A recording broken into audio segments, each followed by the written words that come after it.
तुम्ही निवडून येणार नाही, तुम्ही पडणारच आहात असे लोकांचं म्हणणं आहे. तर यावर तुम्ही तुमचं काय निकाल आहे ते सांगा. 100% निवडून येणार म्हणजे निवडून येणार, कारण की लोकांच्या मागचं काही लक्षात राहत नाही. आता यावेळेस मी काय करणार हे पहा, जे खातात पितात त्यांना मी रोज खायला प्यायला देत जाईल. जे खात नाही पित नाही त्यांना रोजचे 500 रुपये देत जाईल.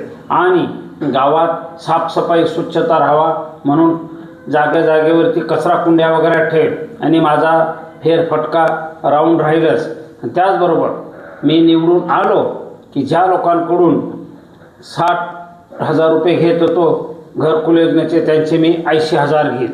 आणि त्याचबरोबर जी गव्हर्मेंटकडून जी निधी येईल त्याच्यातून 50% मी निधी एकटा खाऊन जाईल आणि 50% निधी गावाच्या कामासाठी लावेल. आणि बस 1 वर्षात फक्त निधी सगळी आली खाल्ली मी 50% की माझे पैसे वसूल. आणि 4 वर्ष एकदम मस्त बसून ऐश करायचं काम.